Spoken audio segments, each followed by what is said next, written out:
Hello, everyone. Welcome. Thank you for being here. Sorry we got a couple minutes late, but we're going to get started. We're still waiting for one of our speakers, but I think we're going to begin with the introductions, and then hopefully our third speaker will be here by then. But if not, we will. We can begin anyhow. So it's with great pleasure that that we invite today, and that we have today Suzanne Cope, Isaie Dougnon, and Pierre Thiam. Let me start with Suzanne Cope. Suzanne Cope is the author of the upcoming book, Power Hungry, Women of the Black Panther Party and Freedom Summer and Their Fight to Feed a Movement, which is coming out in the fall from Chicago Review Press. And it's going to be absolutely, I think, fascinating. A rhetoric and food studies scholar and narrative journalist, Dr. Cope has written for the New York Times, The Atlantic, NPR, and among other popular publications, and has presented to and published with numerous academic organizations on food, food rhetoric, and food as a tool for social and political change. She's the recipient of the Culinary Historians of New York 2019 grant and is a New York Foundation for the Arts Fellowship finalist for 2020, both for Power Hungry. Our second speaker will be Isaie Dougnon. Isaie Dougnon is an assistant professor of Francophone and Humanitarian Studies at Fordham University. A native of Mali and anthropologist by training, Dr. Dougnon was professor of anthropology at the University of Bamako in Mali, where he taught courses on the anthropology of development, migration, and local knowledge before coming to Fordham 2 years ago. After publishing his first book, Travail du Blanc, Travail du Noir, from Karthala in 2007, Dr. Dougnon has published several articles contributing to current debates on child labor and has used historical and anthropological approaches to offer a local perspective on labor and migration in colonial and post-colonial Africa. From 2008 to 2012, he directed the UNESCO University of Bamako research program, Water and Migration. He is an expert on water in the Sahel and its impacts on agricultural practices, communities of the Sahel, and migration. He has held several awards, including fellowships from the Humboldt Foundation, Fulbright Foundation, and Institute of Advanced Studies, Nantes. His work has appeared in many journals and edited collections, including Humanity, African Economic History, African Identities, and Hommes et Migration. Pierre Thiam. Considered to be Africa's top chef, Pierre Thiam is a Senegal-raised, New York City-based chef, author, restaurateur, social activist, and culinary ambassador. He is the executive chef of the award-winning restaurant Nok by Alara in Lagos, Nigeria, and the signature chef of the five-star Pullman Hotel in Dakar, Senegal. He is also the executive chef and co-owner of Teranga, a fast casual food chain from New York City, the first located in the Africa Center, and the second to open up in Brooklyn, I guess, next week.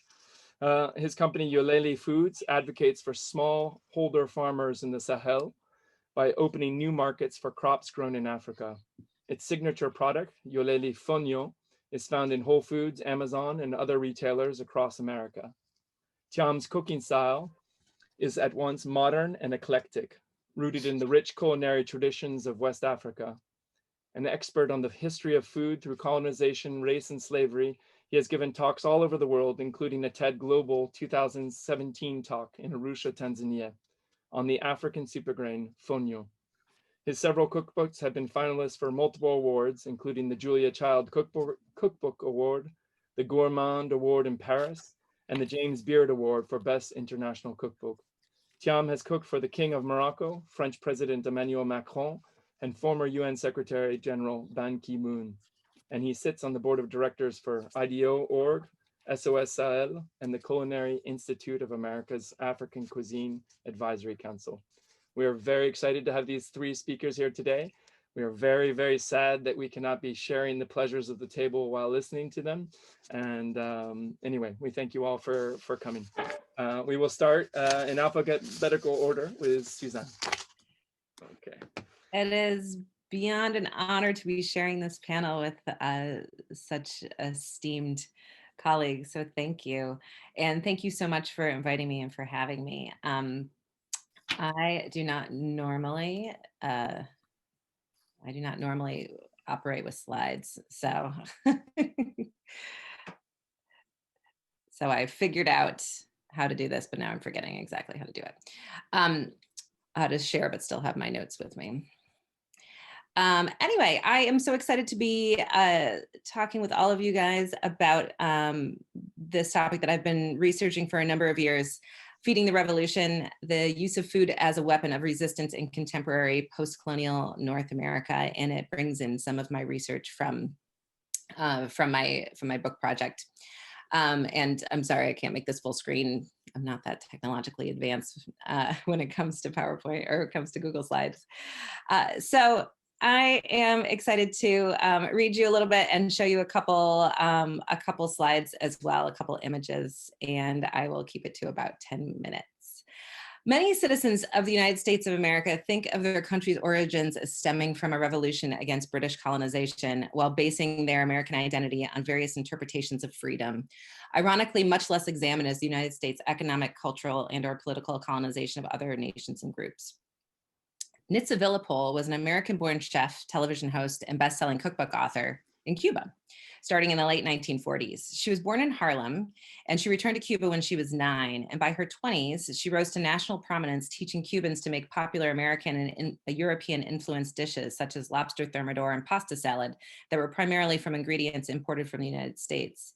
Even dishes considered classic Cuban fare, such as the Cuban sandwich and ropa vieja, required ingredients that could not be natively sourced from the island, but required American or other imports, which had become ubiquitous in United States companies, as United States companies heavily influenced Cuba's economy to serve their own insatiable desire for cheap sugar. When Fidel Castro took control in 1959, and after the resulting American embargo, Villapol declared her allegiance to Castro, and her on-air instruction and even subsequent editions of her iconic cookbooks began to erase influence of American ingredients in Cuban food while honoring diverse native foodways and cultures, all in support of a none too subtle political agenda via the redefinition of Cuban foodways. On air for a world record making 40 plus years, although I don't think that she actually made it to the book. And I don't know if it's official. Nitza Villapol was, of course, the country's master chef and nutritionist, and her legacy is often remembered as empowering the Cuban people during a time when they had all but lost hope.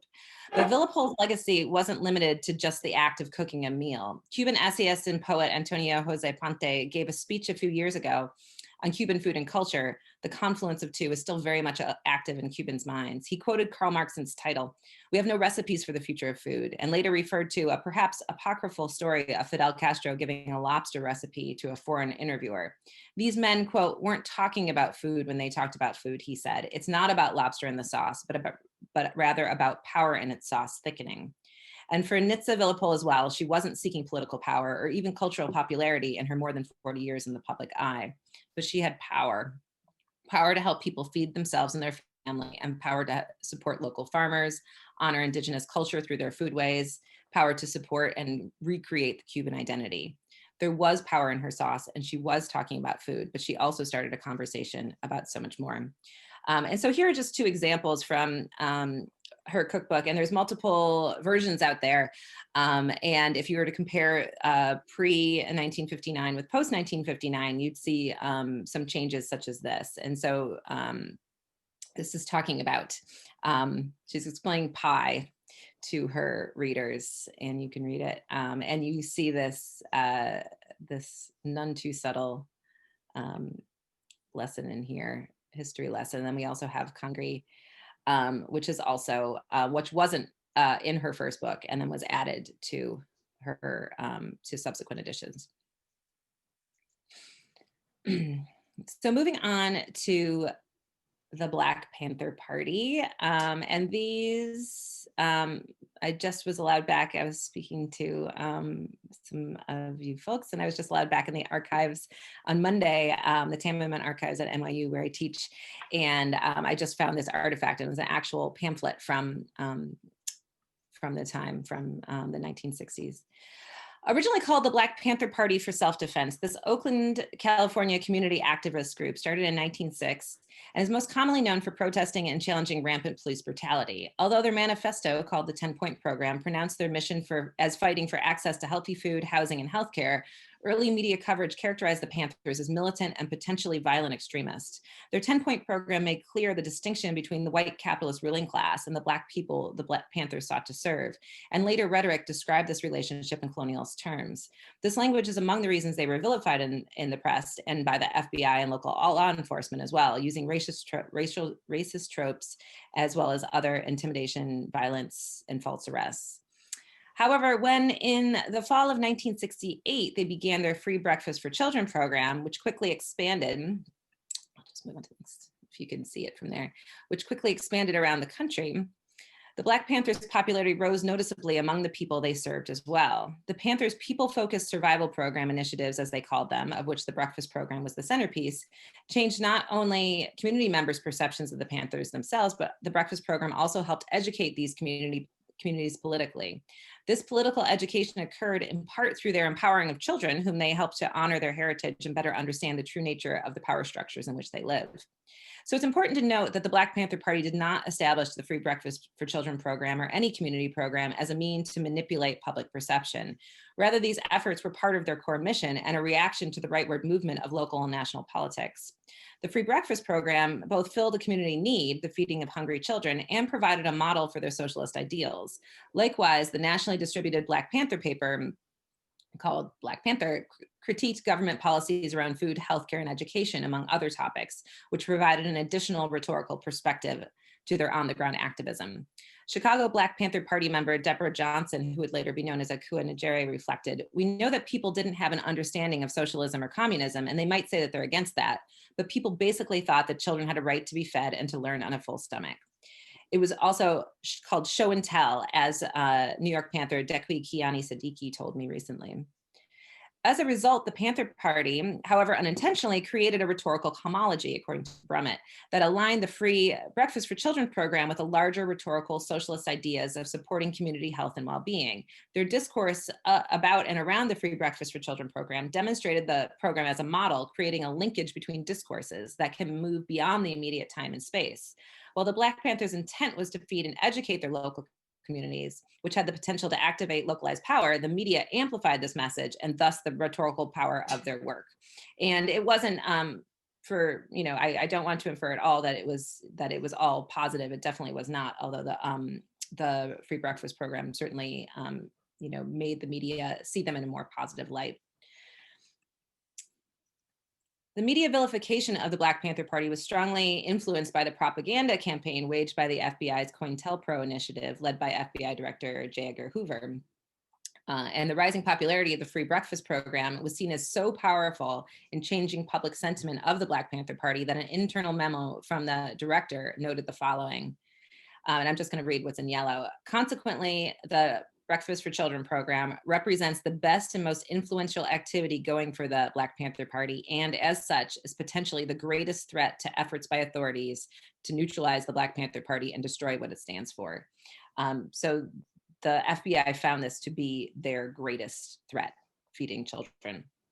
It is perhaps surprising, that a program to feed hungry children was seen as being so politically powerful. This is precisely, however, the demonstration of the power of food as rhetoric. The program gave them a platform for positive and productive communications with the community and a mediagenic topic for print, television, and radio.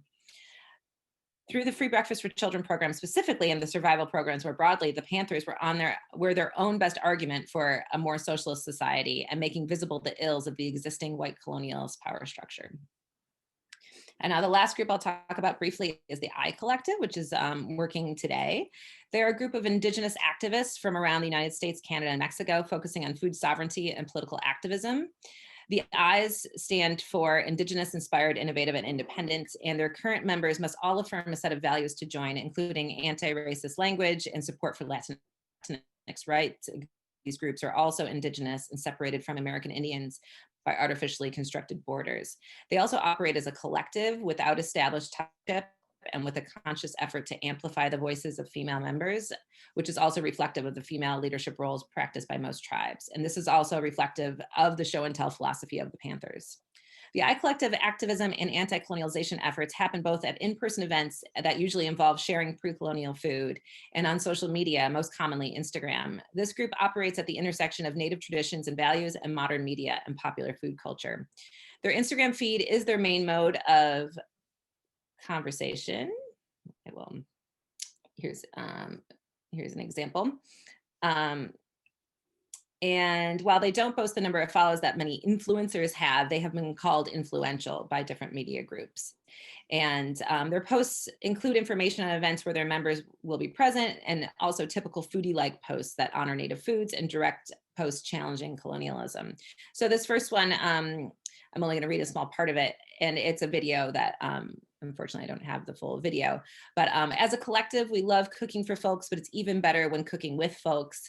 And then I'm just going to skip down to the bottom. You can read the rest. They're talking about for the last 2 years, Rosa, this woman they were cooking with, sought sanctuary from deportation in the Methodist Church. Her story is complicated yet common narrative in this country, and has for many in this community created the fire to fight against the tyranny of this current administration and ICE. To learn more.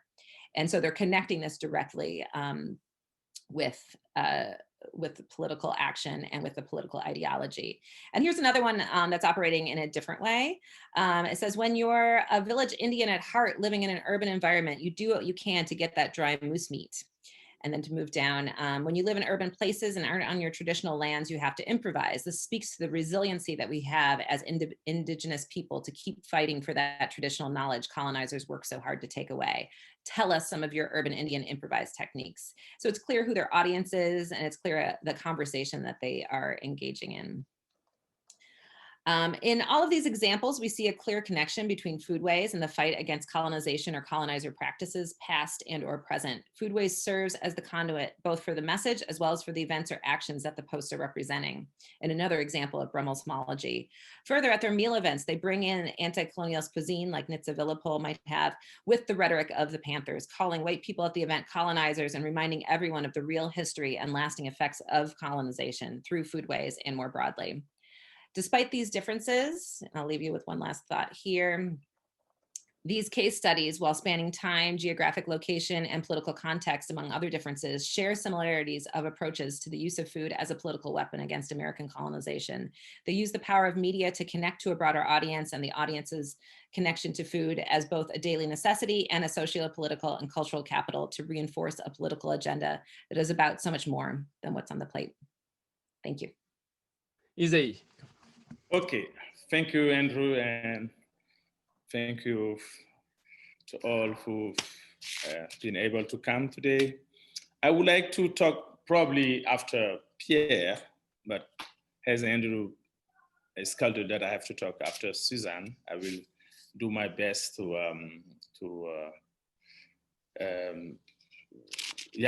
say about the something about colonial body of diet. Colonization and food and practice of eating in West Africa, in Francophone West Africa. Though, Pierre would be the best person to speak before me, and then me as anthropologist, I can say something about what I even today collected from the elderly people in Mali, because I arrived here yesterday, Sunday night, and today I tried to collect as anthropologist to collect something. How the idea of elderly people about colonization, the link between colonization, food, and practice of eating in Mali, where I'm currently living, and so as Mo Setung said, man is what he eats. And I mean, this goes really in line with all Suzanne has said. And in Africa, many historians, political scientists have written a lot about the violence of colonization, but few have been written about how food had been used as a tool of colonization. And what I collected today from many my interviews is that we cannot really understand colonization without taking into account the issue of food and the practice of eating. And a lot of has changed. And one of the biggest change today I noticed from my people I interviewed is the consumption of bread. So consuming bread is like end of 1940s, early 50s, and particularly mid 60s and 70s has been like the top of having the right food. It is bread made by the French way of making bread is what is considered as being, if you consume bread in French way, is what the indigenous people, I mean the colonized, if I can call it, the colonized people, considered as the top of the right food. So this is interesting because before the colonial time in this part of Africa, I mean in Mali and Western Africa, people are used to eat like millet, sorghum, and Pierre will talk about fonio. But bread never existed. I mean, like in certain way in the northern part, Timbuktu, yeah, northern part, but like in general in the southern part of West Africa, bread was not the common food. And that is interesting because having bread as breakfast is like you are considered as kind of modern man.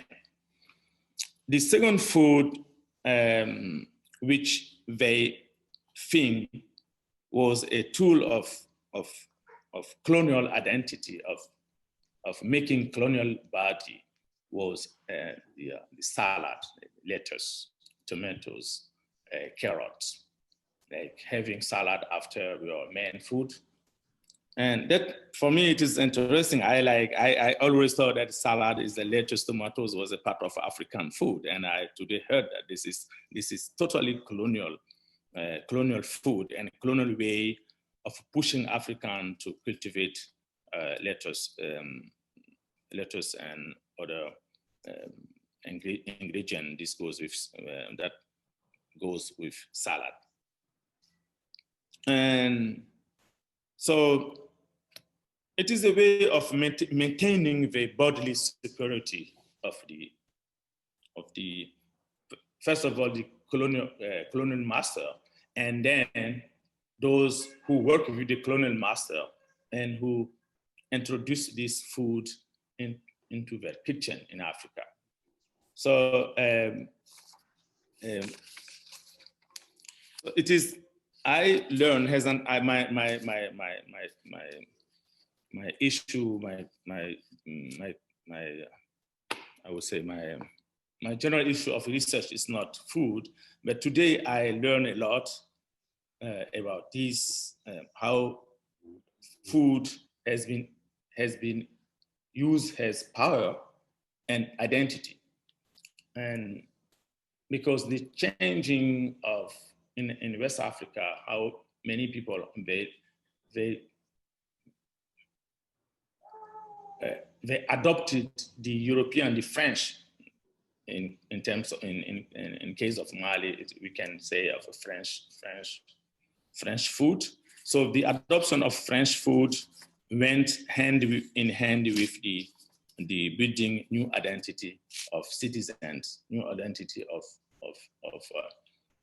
those who replaced the French after 1960s. This is the time of decolonization and the time of independence.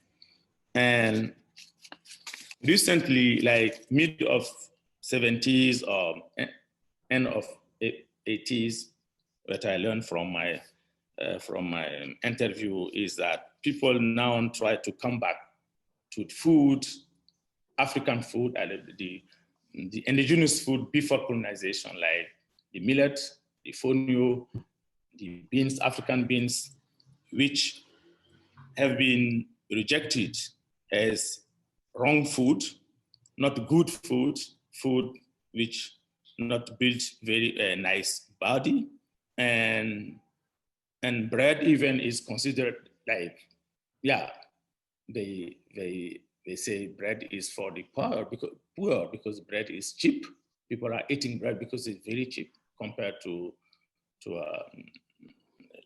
food made from African cereals.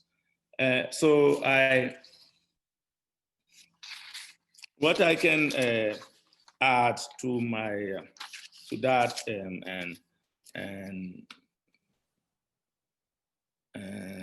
conclude on this link between colonization and food in West Africa is that African, I mean, even in the big cities of West Africa, people are being more conscious that what they rejected during the colonization is actually the right food. Food considered as the food of colonized, of people who don't have resources, like, was not a food of survival. It is a food of good health, and so it is interesting how this link between colonization and food and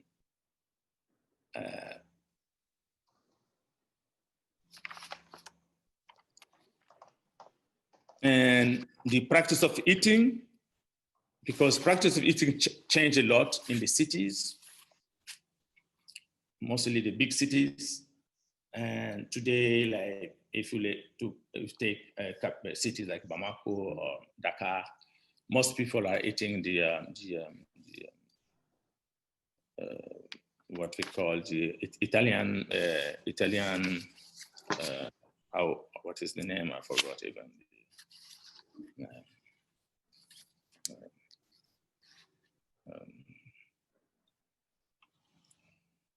Yeah, it is not important what we are eating, but most of the food people are eating is the imported food from the Western.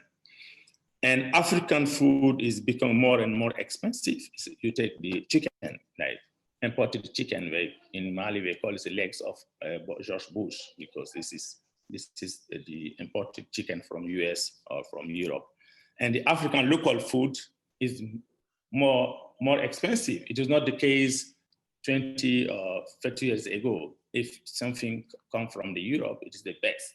And something produced internally is the worst. So this is the link I would like to share with you between the colonial power and food and colonization, and it was a big debate today when I launched this issue among the Malian and my Malian interviews, and they said, yeah, this is interesting because it is recently we started moving away from the European food that we used to eat as the building new identity, to come back to our pre-colonial food. So it is, I mean, yeah, it is not issue of language, it is an issue of practice. Food is so important in colonial practice, and in the endeavor of colonizers to push African cultivating what they really don't know as food, and to live and push aside what they used to cultivate. And this is what I can share with you. I'm sorry, I'm a little bit tired because of a long trip from New York to Bamako. And I would stop. All right. Thank you so much, Isaie. Very interesting. That not only in the forcing of the eating of the food to embody that food of the colonizer, but also to grow their meals. Right. Thank you, Isaie. I'm going to put the spotlight now on Pierre Thiam. Pierre, it's your turn now to speak. Thank you so much for being here. Thank you for inviting me, and thank you to Isaie and Suzanne for this brilliant presentation. I'm going to try to complete what they said. Everything has a little bit of parts of what I was planning to talk about. Because yes, food is culture, and food itself is a language. You can really, through a plate of food, you can read history. You know, I'm going to take the example of Senegal, and then I'm going to take the example of the Americas, the Middle Passage in particular. You know, Senegal is a country where I was born, and that was colonized by the French, right?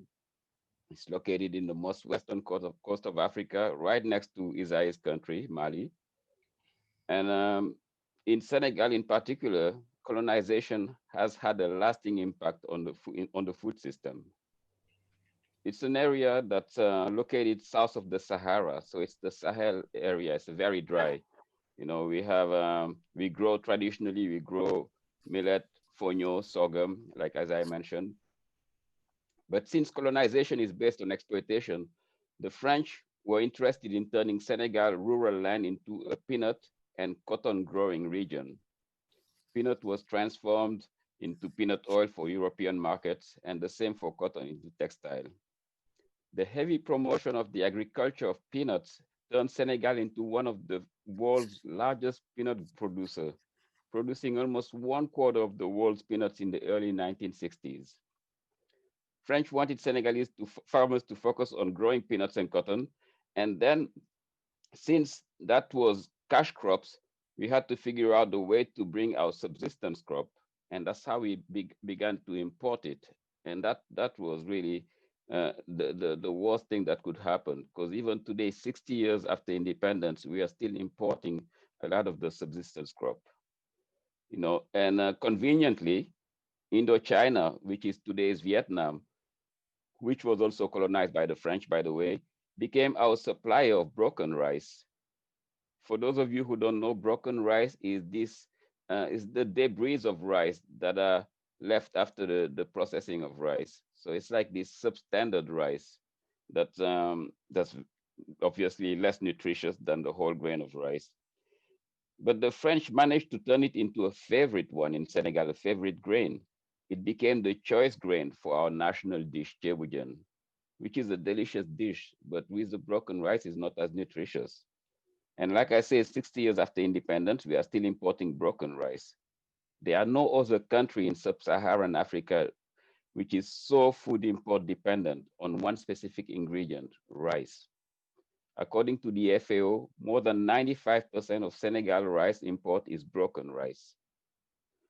As Isaie Dougnon just mentioned, as a result of colonization, Senegal today is also, in Senegal, just like Mali, it is easier to find baguette bread, which is the French one, or croissants in the streets of Dakar than it is to find any products from our local, products derived from our local grains.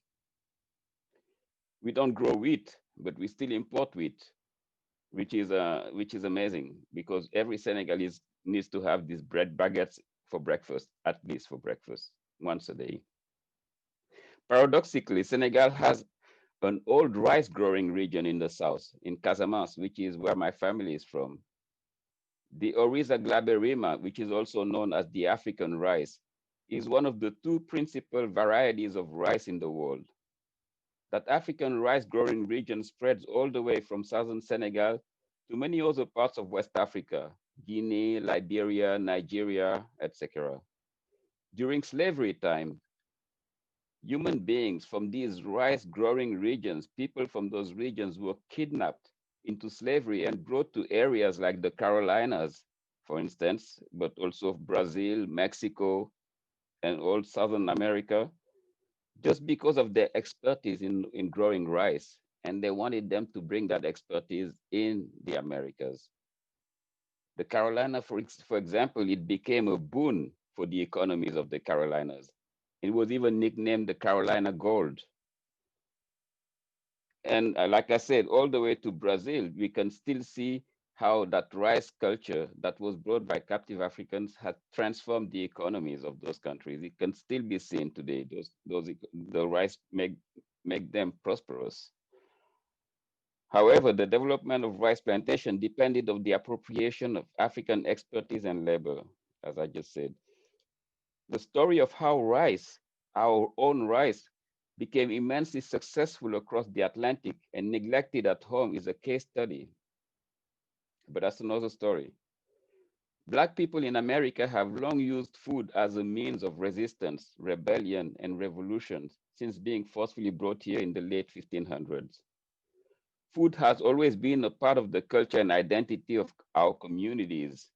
And rice is just one element of the immense contribution captive African brought to the Americas. Captive African resisted through farming by growing the food of their homeland, like okra, peanuts, bene, or watermelon, to name a few.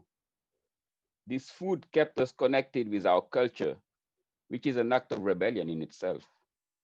Consequently, Africans made a significant impact on the American cuisines. What we know today as Southern food is mostly West African inspired. Dishes like gumbo, jambalaya, hope and jones, we can trace them back directly to West Africa.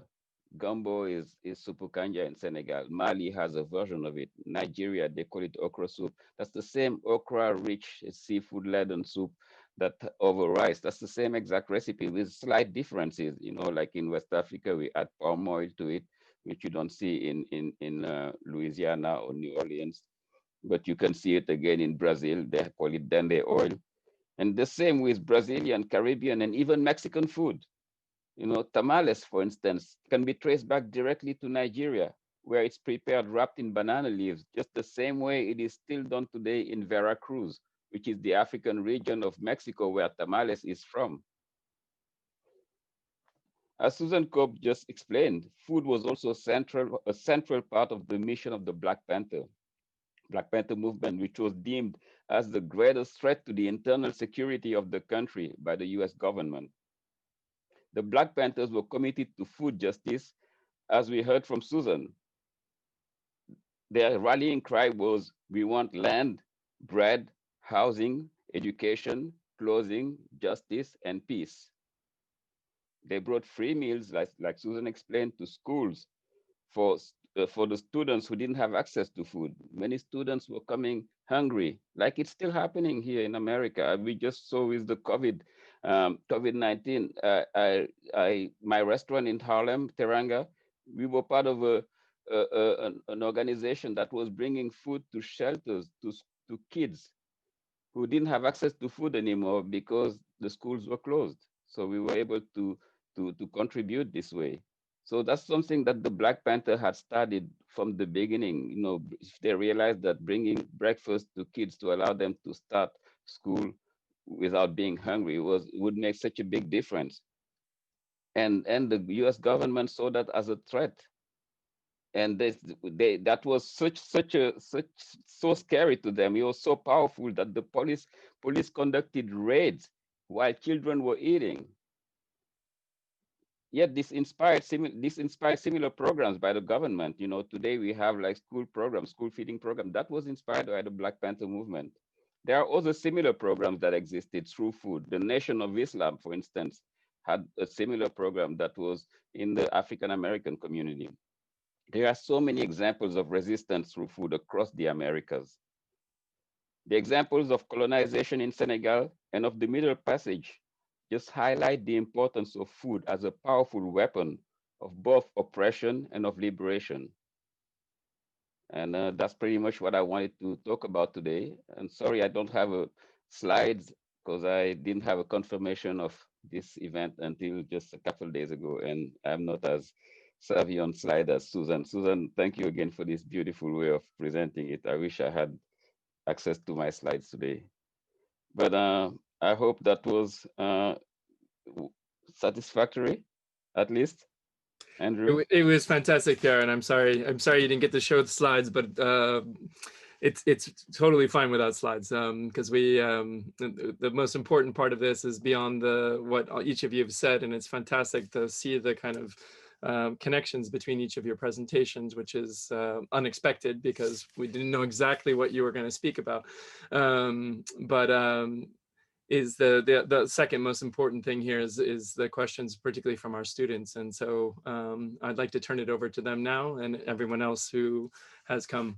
We have a number of people in the crowd here. So I'm gonna work with my colleagues to look at the chat, and if you have a question, to raise your blue hand, or you can write it in the chat and we'll do our best to get the question to our panelists here. Thank you so much, Pierre. Welcome. Mark Nicolosi. Hi, thank you for speaking today. My question is specifically for Mr. Pierre, Thiam, and Isaie, but I guess to anybody who is open for the discussion. But when you spoke briefly about the broken rice projects in Senegal, I wonder if you've ever heard of the Golden Rice Project and what your thoughts are for a possible implementation of golden rice or other genetically modified organism solutions like that being implemented in countries like Senegal or other African nations that struggle with malnourishment? I haven't heard specifically of the golden rice, but I suspect it's one of those programs. There are many of them, actually. The government is getting more conscious of the need to fight food security by growing our own rice. As a chef, I'm also wary of crops that are genetically modified. You know, I'm not completely close to it. I want to remain open-minded, but there's so much unknown, and there's also things that we know that this type of agriculture has an impact on climate change in a way that's like that we can quantify now, and it also has an impact on our health, and we don't have enough data as of yet, but we do know that just the fact that we don't diversify our diet, you know, because of monoculture, because of big agri, this is something I would strongly not recommend. I would advise us to stay away from you know, monoculture and big agri, and just we should really try to develop crops that are known to be good for the environment, you know, crops that have been growing in our environment and that are great for the soil, you know, that are, you know, some of these crops, I don't really know specifically golden rice one, but I suspect it is grown by using intrants that could affect the soil, by using chemicals, by using pesticides, and all of those are just like having an effect on the consumer. So I'm not sure if I answer your question. Maybe Isaie has a better answer or have a better knowledge of the golden rice, or maybe you want to explain a little more about Yeah, Pierre, what I know is that rice is very key in today in my discussion with these people here in Bamako. Rice was like the key element which was the key element what they took apart lettuce and bread. Rice was like in the discussion. Rice was very important, and they said rice existed in Africa a long time ago, particularly in Mali, in the northern part of Mali. People used to cultivate rice. This is a local, and then this broken rice and golden rice came to replace this this local rice. And so in terms of nutrition, the local rice is much better. And that they said me that American scientists came to Mali, took this local rice to modify it in California. I don't know, I do not remember which university. And then they are selling back to the GMO, what you. And so there is a fight in the fight against the recolonization or the going on colonization of food, and rice is key. And they said if Africa do not like control the production of rice, and we will be like in 100 years ahead dependent on rice from Pakistan, from India, from yeah. So. Yeah, I forgot. I made my emphasis on bread, but the rice was very key. So the GMO is also key in the discussion, and it is well founded by many organizations based in the US or in EU, controlling the production of food. Because food is security, food is everything, right? And who controls food controls, as Pierre said, they are controlling our production, so they control the economy. And coming back to the pre-colonial food, like the indigenous rice, peanuts, beans, and other substances, is a fight going on, but like it is like elite fight, like people who understand that eating this food imposed by colonization is just a way of controlling Africa and controlling the destiny of Africa. And rice is key in this control, as Pierre mentioned several times. And it is not only Senegal; it is all across all Africa. I mean, West Africa. I mean, mostly the Muslim-dominated Africa. You see this rice eating very important, and even if we produce our own rice, peasants like farmers are not getting good income because it's not sell out properly in local market, and the local market is dominated by the golden rice and other type of rice, the broken rice. Yeah, thank you. It's Thank what you. I Thank you Thank both. you. Thank you very much. We have a question from Matteo Evangelista. Hi, good afternoon, everybody. And thank you, Mr. Pierre, for your wonderful presentation. And I just had a question to ask you. You were mentioning the country that you were born in, that there was French people that, if I'm not mistaken, took over that country. Colonized. Colonized, yes, I'm sorry. Mm-hmm. And you said like a lot of the foods you could find in the country that you were born in. Mm-hmm. Did some of the food from your culture mix in with the French culture?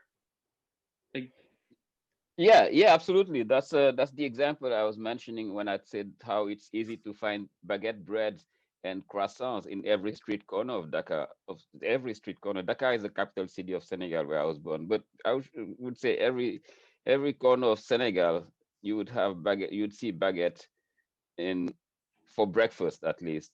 And we don't grow wheat. And this is something that the French brought, and that's a beautiful thing. French, of course, have a beautiful food culture, and so do Senegalese, so do West Africans, and food has this particularity of transcending borders. So whenever there's a new culture that comes into a place, they also they tend to bring their food, and you would see that in Senegal. You would see, Lebanese food because there's a Lebanese culture there. You'd see Vietnamese food because we have a Vietnamese community there. You would see the French obviously very present, and you'd see the local food.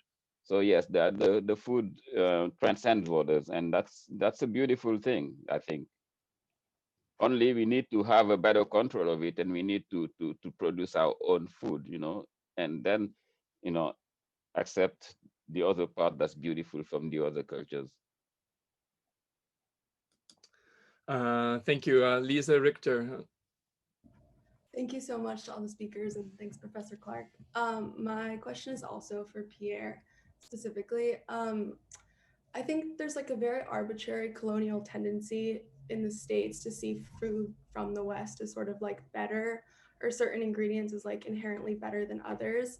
And I'm wondering, with restaurants operating in Senegal and Lagos as well, and in New York, if you see any sort of vast differences between how your customers interact with ingredients here versus at your other restaurants, and how these sort of like colonial tendencies impact audiences at your restaurant. Well, sorry, this is my alarm telling me that it's time for something, but good question, very good question. I always thought my food as a way to decolonize, first myself, but the way people see Africa also, the mindset, the idea. So I was always conscious of the way I choose the products, the way I choose the recipes, the way I choose even the design the menu of the restaurant. So you would see that in the restaurant in Lagos, you would see that at the Pullman Hotel in Dakar, and you would see that obviously at Teranga in New York City. At the Pullman Hotel is a particularly good example because, and Lagos as well. Oftentimes, because of this mindset, the same mindset that make us prefer, like you just said very well, the West is the best. We think that everything that comes from the West is best. Because of that, you would see in cities like Dakar and Lagos and Bamako, I'm sure, in the best addresses, you would see Western restaurants. In the best places of downtown Dakar, you would never see a Senegalese restaurant. It's changing now. People are, getting woke, but you would always see Western restaurants, French restaurants, Italian restaurants, even Japanese restaurants. I mean, great restaurants, but our local food, you only find it either in the suburbs or in the hood, but at home for the most part, right? But so that's what I came with when I was asked to design the menus for those restaurants, the Pullman in Dakar. I wanted it to be about this approach, my philosophy of food, using the food with our own local products, inspired by our own food culture. And I did the same in Lagos. The restaurant in Lagos is located on Victoria Island. Victoria Island is like the Manhattan of Lagos, and you would have only European restaurants then. And we took a chance by bringing a restaurant that would bring that our local food, but presented in a way that's modern and that's beautiful plating and everything, but local food. And that was a great bet because people connected with it. The locals, they found it, they took pride in it. And the expatriates as well. The expatriates are here. They want to discover new flavors. They want to to come to a restaurant and have an experience, not to have the same stuff that they had in where they came from. They came, and that really what made the success of of the Pullman in Dakar and of Nok in Lagos. And the same at Teranga. If you see Teranga, we've been open for a little less than a year, but if you see the attention that we got, the media attention in particular, is just because of the ingredients that we are using, because of the food culture that we are bringing. So there is, it's showing that the West is not particularly best. There's great everywhere, and this is, for me, bringing what I've grew up eating. It was a life mission, and that's really what I'm continuing right now. Thank you. Do we have time for about one or two more questions, and then we gotta finish? Are there any additional questions?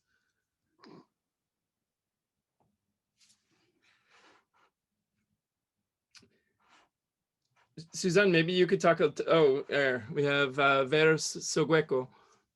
Hi, so you talked a lot about how Senegal doesn't have any wheat. Are there any efforts being made to like remedy this? Because it seems like it's a very integral part to Senegalese cuisine. So I'm surprised that like there's none being grown there. Yeah, it's because of the environment, you know. This Senegal, again, like I mentioned, it's in the south of the Sahara, a dry area. So it's not just a grain that's adapted for that environment.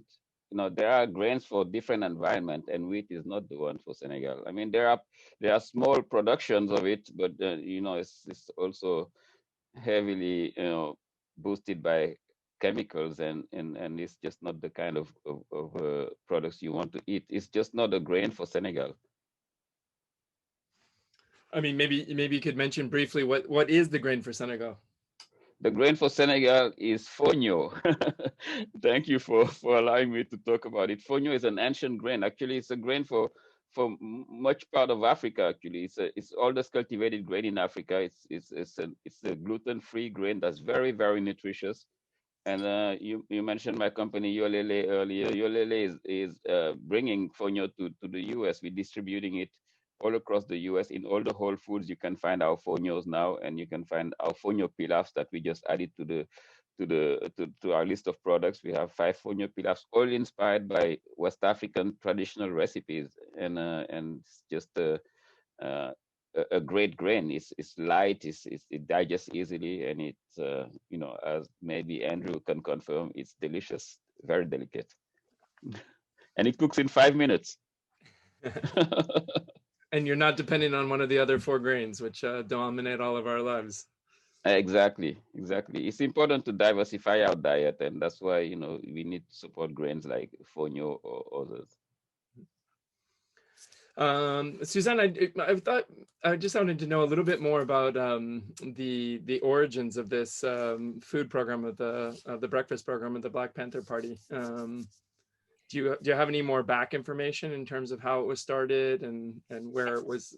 You know, I do, and it's actually really amazing because it really comes down to community organizing, and it was influenced. I've heard some stories that I can't 100% confirm, but some groups that were working on voter rights registration and doing other civil rights efforts through a group called SNCC that was in more like the early mid 1960s, and they really were masters at community organizing. They would go, and the lesson is, and this is a lesson that, you know, I've learned even in, you know, my own activism personally, is don't go in with your own agenda. Don't go in and say, I am going to, this is the problem I'm going to fix. You go in and you speak to the local people and you say, how can I help you? What is important to you? And this was a lesson that the Black Panther Party had. They wanted to help the community, and they asked SNCC members for help. And this is the lesson that they brought to them. I have to honor Ella Baker, who was a female leader throughout the early mid 1960s. And this is the way she said, you go and you talk to people and you listen, and you talk to more people and you listen. And that's what people said. People said, my kid doesn't eat and I don't have enough money for food. This is what I need help with. And so they responded to that. And they worked with Reverend or Father Earl Neal, who is now retired, but eventually ended up working with Desmond Tutu, and he lives in South Africa. And he was instrumental in letting them use their use his church and help connect to parishioners and connect to the community. And so it grew from there. And they also helped even the movement. I was watching this documentary, I didn't even know, but there was a handicap movement, that handicap rights, that started in California, and they had a sit-in in some city hall in California, and they were going to fail, but the Black movement Black Panther came and helped feed them and kept that movement going until the US decided to give them those rights they were asking for.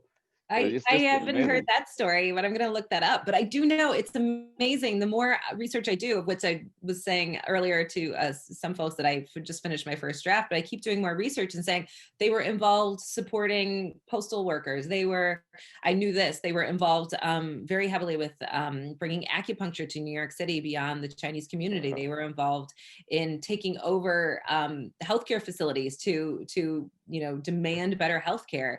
I mean, it's really amazing that, that we have such a narrow view of the Black Panther Party, and they were involved with so many of these wonderful programs that still have this very lasting legacy today. That's amazing. Yeah, I can't wait to read your book. It's really, really amazing. Thank you, I mean, Pierre. Well, what Pierre, they did. I'm gonna email you. I'd love to connect with you as well. Please, yes, look, I love that. Looking forward to it. Well, we are past our time. I think the message here is if you want to decolonize both your mind and the world, you have to decolonize the foods you put into it. So read Power Hungry when it comes out in the fall. Go to Terenga and get some of the amazing ginger drink there and the various different dishes that are served there, and get some fonio to replace your couscous or whatever you put in your 5-minute cooking, and then take a class with Professor Dougnon, because he's a professor here at Fordham and offering great, fantastic courses on West Africa and a number of different issues. But it's a great pleasure to have these three prestigious guests here. We're honored to have you, and thank you for opening our minds to this really fascinating subject. So thank you all. Thank you to all the students and faculty and public for coming. When we can, we'll put up the recording on the YouTube channel. All right. Thank you so much. Take care.